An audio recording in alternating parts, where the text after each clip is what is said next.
The Doctors of Hoyland by Arthur Conan Doyle. Dr. James Ripley was always looked upon as an exceedingly lucky dog by all of the profession who knew him.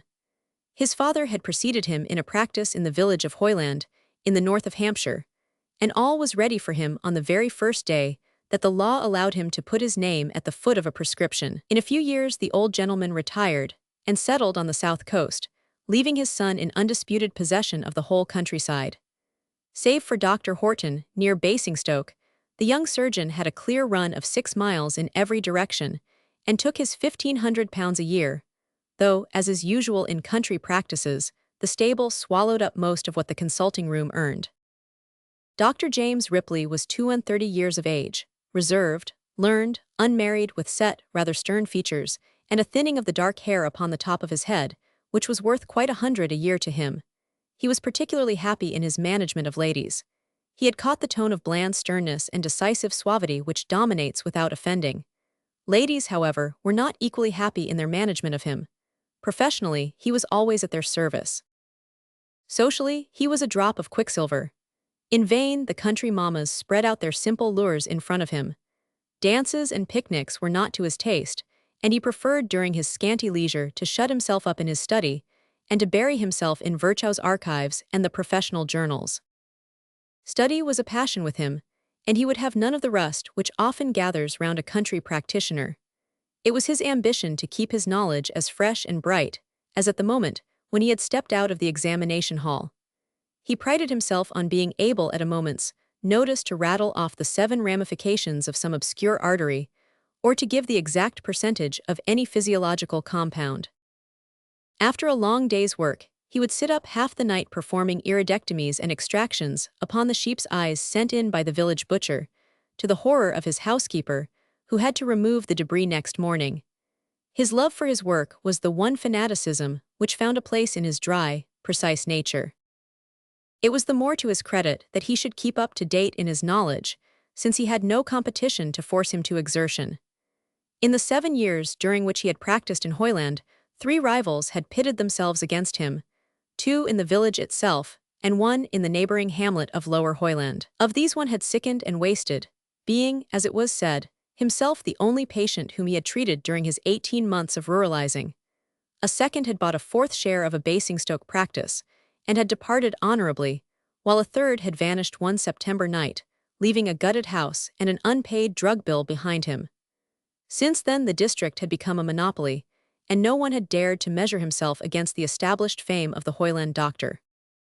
It was then, with a feeling of some surprise and considerable curiosity, that on driving through Lower Hoyland one morning, he perceived that the new house at the end of the village was occupied, and that a virgin brass plate glistened upon the swinging gate which faced the high road. He pulled up his 50-guinea chestnut mare and took a good look at it. Verinder Smith, M.D., was printed across it in very neat small lettering. The last man had had letters half a foot long, with a lamp like a fire station. Dr. James Ripley noted the difference, and deduced from it that the newcomer might possibly prove a more formidable opponent. He was convinced of it that evening when he came to consult the current medical directory. By it he learned that Dr. Verinder Smith was the holder of superb degrees, that he had studied with distinction at Edinburgh, Paris, Berlin, and Vienna, and finally that he had been awarded a gold medal and the Lee Hopkins Scholarship for Original Research, in recognition of an exhaustive inquiry into the functions of the anterior spinal nerve roots. Dr. Ripley passed his fingers through his thin hair in bewilderment as he read his rival's record. What on earth could so brilliant a man mean by putting up his plate in a little Hampshire hamlet? But Dr. Ripley furnished himself with an explanation to the riddle. No doubt Dr. Verinder Smith had simply come down there in order to pursue some scientific research in peace and quiet. The plate was up as an address rather than as an invitation to patients. Of course, that must be the true explanation. In that case, the presence of this brilliant neighbor would be a splendid thing for his own studies. He had often longed for some kindred mind, some steel on which he might strike his flint. Chance had brought it to him, and he rejoiced exceedingly. And this joy it was which led him to take a step which was quite at variance with his usual habits. It is the custom for a newcomer among medical men to call first upon the older, and the etiquette upon the subject is strict. Dr. Ripley was pedantically exact on such points, and yet he deliberately drove over next day and called upon Dr. Verinder Smith. Such a waiving of ceremony was, he felt, a gracious act upon his part, and a fit prelude to the intimate relations which he hoped to establish with his neighbor. The house was neat and well-appointed, and Dr. Ripley was shown by a smart maid into a dapper little consulting room. As he passed in, he noticed 2 or 3 parasols and a lady's sunbonnet hanging in the hall. It was a pity that his colleague should be a married man. It would put them upon a different footing, and interfere with those long evenings of high scientific talk which he had pictured to himself. On the other hand, there was much in the consulting room to please him. Elaborate instruments, seen more often in hospitals than in the houses of private practitioners, were scattered about. A sphygmograph stood upon the table and a gasometer-like engine, which was new to Dr. Ripley, in the corner. A bookcase full of ponderous volumes in French and German, paper-covered for the most part, and varying in tint from the shell to the yolk of a duck's egg, caught his wandering eyes, and he was deeply absorbed in their titles when the door opened suddenly behind him. Turning round, he found himself facing a little woman, whose plain, palish face was remarkable only for a pair of shrewd, humorous eyes of a blue which had 2 shades too much green in it. She held a pince-nez in her left hand, and the doctor's card in her right. "How do you do, Dr. Ripley?" said she. "How do you do, madam?" returned the visitor. "Your husband is perhaps out." "I am not married," said she simply. "Oh, I beg your pardon, I meant the doctor, Dr. Verinder Smith." "I am Dr. Verinder Smith." Dr. Ripley was so surprised that he dropped his hat and forgot to pick it up again. "What?" he gasped, "the Lee Hopkins prizeman, you?" He had never seen a woman doctor before, and his whole conservative soul rose up in revolt at the idea. He could not recall any biblical injunction that the man should remain ever the doctor and the woman the nurse, and yet he felt as if a blasphemy had been committed. His face betrayed his feelings only too clearly. "I am sorry to disappoint you," said the lady dryly. "You certainly have surprised me," he answered, picking up his hat.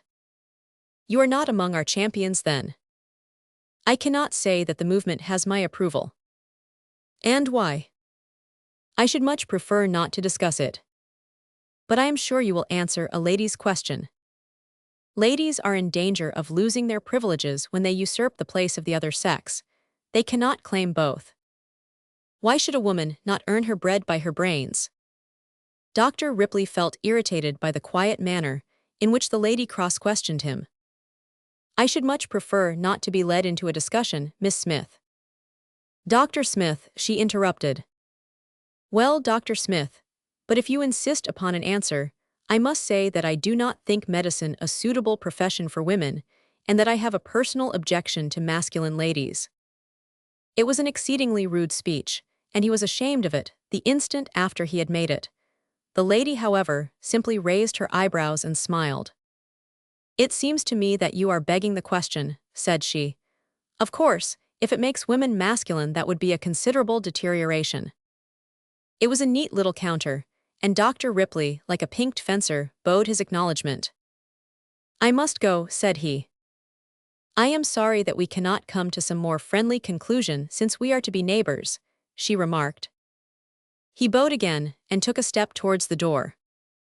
"It was a singular coincidence," she continued, "that at the instant that you called I was reading your paper on locomotor ataxia in the Lancet." "Indeed," said he dryly. "I thought it was a very able monograph." "You are very good. But the views which you attribute to Professor Pitters of Bordeaux have been repudiated by him."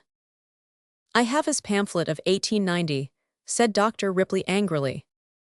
"Here is his pamphlet of 1891. She picked it from among a litter of periodicals. "If you have time to glance your eye down this passage." Dr. Ripley took it from her and shot rapidly through the paragraph which she indicated. There was no denying that it completely knocked the bottom out of his own article. He threw it down, and with another frigid bow he made for the door.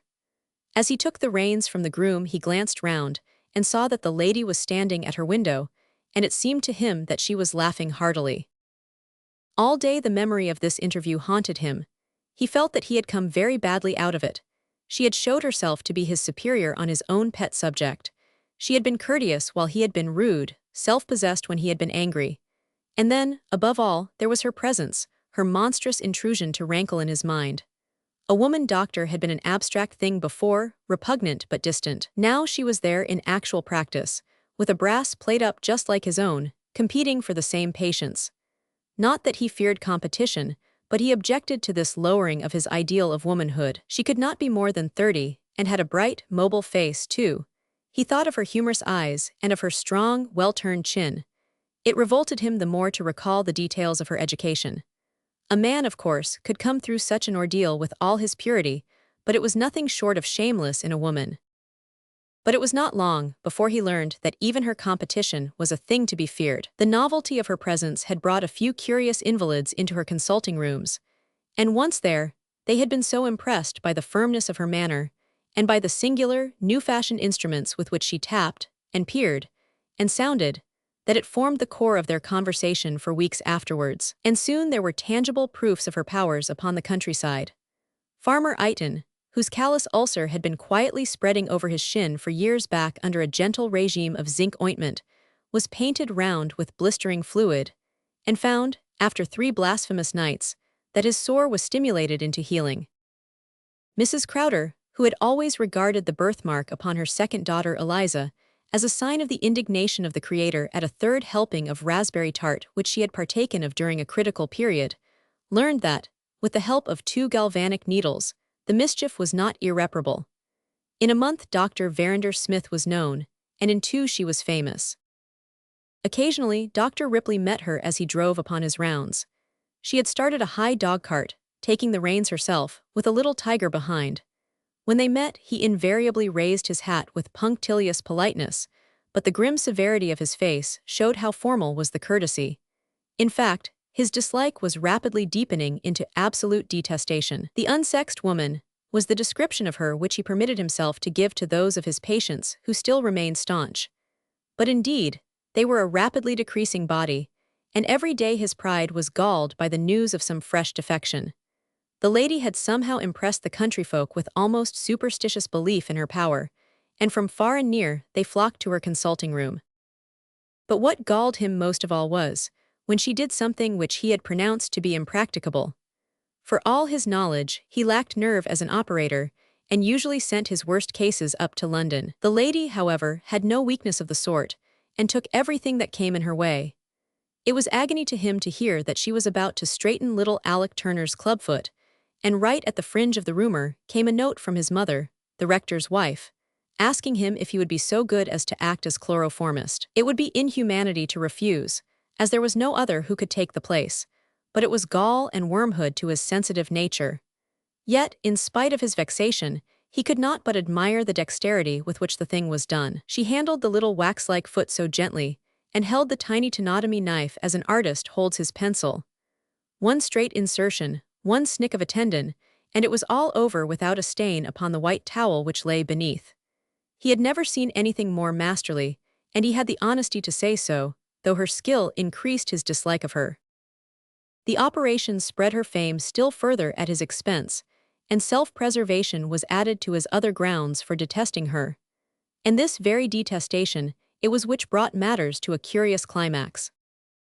One winter's night, just as he was rising from his lonely dinner, a groom came riding down from Squire Faircastle's, the richest man in the district, to say that his daughter had scalded her hand, and that medical help was needed on the instant. The coachman had ridden for the lady doctor, for it mattered nothing to the squire who came as long as it were speedily. Dr. Ripley rushed from his surgery, with the determination that she should not effect an entrance into this stronghold of his if hard driving on his part could prevent it. He did not even wait to light his lamps, but sprang into his gig and flew off as fast as hoof could rattle. He lived rather nearer to the squire's than she did, and was convinced that he could get there well before her. And so he would but for that whimsical element of chance, which will forever muddle up the affairs of this world and dumbfound the prophets. Whether it came from the want of his lights, or from his mind being full of the thoughts of his rival, he allowed too little by half a foot in taking the sharp turn upon the Basingstoke road. The empty trap and the frightened horse clattered away into the darkness, while the squire's groom crawled out of the ditch into which he had been shot. He struck a match, looked down at his groaning companion, and then, after the fashion of rough, strong men when they see what they have not seen before, he was very sick. The doctor raised himself a little on his elbow in the glint of the match. He caught a glimpse of something white and sharp, bristling through his trouser leg halfway down the shin. "Compound," he groaned. "A 3 months' job," and fainted. When he came to himself, the groom was gone, for he had scudded off to the squire's house for help, but a small page was holding a gig lamp in front of his injured leg, and a woman, with an open case of polished instruments gleaming in the yellow light, was deftly slitting up his trouser with a crooked pair of scissors. "It's all right, doctor," said she soothingly. "I am so sorry about it. You can have Dr. Horton tomorrow, but I am sure you will allow me to help you tonight. I could hardly believe my eyes when I saw you by the roadside." "The groom has gone for help," groaned the sufferer. "When it comes, we can move you into the gig. A little more light, John." "So, dear dear, we shall have laceration unless we reduce this before we move you. Allow me to give you a whiff of chloroform, and I have no doubt that I can secure it sufficiently to—" Dr. Ripley never heard the end of that sentence. He tried to raise a hand and to murmur something in protest, but a sweet smell was in his nostrils, and a sense of rich peace and lethargy stole over his jangled nerves. Down he sank, through clear, cool water, ever down and down into the green shadows beneath, gently, without effort, while the pleasant chiming of a great belfry rose and fell in his ears. Then he rose again, up, and ever up, with a terrible tightness about his temples, until at last he shot out of those green shadows and was in the light once more. Two bright, shining, golden spots gleamed before his dazed eyes. He blinked and blinked before he could give a name to them. They were only the two brass balls at the end posts of his bed, and he was lying in his own little room, with a head like a cannon ball and a leg like an iron bar. Turning his eyes, he saw the calm face of Dr. Verinder Smith looking down at him. "Ah, at last," said she. "I kept you under all the way home, for I knew how painful the jolting would be. It is in good position now with a strong side splint. I have ordered a morphia draught for you. Shall I tell your groom to ride for Dr. Horton in the morning?" "I should prefer that you should continue the case," said Dr. Ripley feebly, and then, with a half-hysterical laugh, "You have all the rest of the parish as patients, you know, so you may as well make the thing complete by having me also." It was not a very gracious speech, but it was a look of pity and not of anger which shone in her eyes as she turned away from his bedside. Dr. Ripley had a brother, William, who was assistant surgeon at a London hospital, and who was down in Hampshire within a few hours of his hearing of the accident. He raised his brows when he heard the details. "What, you are pestered with one of those?" he cried. "I don't know what I should have done without her. I've no doubt she's an excellent nurse. She knows her work as well as you or I." "Speak for yourself, James," said the London man with a sniff, "but apart from that, you know that the principle of the thing is all wrong. You think there is nothing to be said on the other side." "Good heavens, do you?" "Well, I don't know. It struck me during the night that we may have been a little narrow in our views." "Nonsense, James. It's all very fine for women to win prizes in the lecture room, but you know as well as I do that they are no use in an emergency. Now, I warrant that this woman was all nerves when she was setting your leg. That reminds me that I had better just take a look at it, and see that it is all right." "I would rather that you did not undo it," said the patient. "I have her assurance that it is all right." Brother William was deeply shocked. "Of course, if a woman's assurance is of more value than the opinion of the assistant surgeon of a London hospital, there is nothing more to be said," he remarked. "I should prefer that you did not touch it," said the patient firmly, and Dr. William went back to London that evening in a huff. The lady, who had heard of his coming, was much surprised on learning of his departure. "We had a difference upon a point of professional etiquette," said Dr. James, and it was all the explanation he would vouchsafe. For 2 long months, Dr. Ripley was brought in contact with his rival every day, and he learned many things which he had not known before. She was a charming companion, as well as a most assiduous doctor. Her short presence during the long, weary day was like a flower in a sand waste. What interested him was precisely what interested her, and she could meet him at every point upon equal terms. And yet under all her learning and her firmness ran a sweet, womanly nature, peeping out in her talk, shining in her greenish eyes, showing itself in 1,000 subtle ways which the dullest of men could read. And he, though a bit of a prig and a pedant, was by no means dull, and had honesty enough to confess when he was in the wrong. "I don't know how to apologize to you," he said in his shame-faced fashion one day, when he had progressed so far as to be able to sit in an armchair with his leg upon another one. "I feel that I have been quite in the wrong." "Why then?" "Over this woman question. I used to think that a woman must inevitably lose something of her charm if she took up such studies." "Oh, you don't think they are necessarily unsexed, then?" she cried, with a mischievous smile. "Please don't recall my idiotic expression. I feel so pleased that I should have helped in changing your views. I think that it is the most sincere compliment that I have ever had paid me." "At any rate, it is the truth," said he, and was happy all night at the remembrance of the flush of pleasure, which made her pale face look quite comely for the instant. For indeed, he was already far past the stage when he would acknowledge her as the equal of any other woman. Already, he could not disguise from himself that she had become the one woman. Her dainty skill, her gentle touch, her sweet presence, the community of their tastes, had all united to hopelessly upset his previous opinions. It was a dark day for him now when his convalescence allowed her to miss a visit, and darker still that other one which he saw approaching when all occasion for her visits would be at an end. It came round at last, however, and he felt that his whole life's fortune would hang upon the issue of that final interview. He was a direct man by nature, so he laid his hand upon hers as it felt for his pulse, and he asked her if she would be his wife. "What and unite the practices," said she. He started in pain and anger. "Surely you do not attribute any such base motive to me," he cried. "I love you as unselfishly as ever a woman was loved." "No, I was wrong. It was a foolish speech," said she, moving her chair a little back and tapping her stethoscope upon her knee. "Forget that I ever said it. I am so sorry to cause you any disappointment, and I appreciate most highly the honor which you do me, but what you ask is quite impossible." With another woman he might have urged the point, but his instincts told him that it was quite useless with this one. Her tone of voice was conclusive. He said nothing, but leaned back in his chair a stricken man. "I am so sorry," she said again. "If I had known what was passing in your mind, I should have told you earlier that I intend to devote my life entirely to science.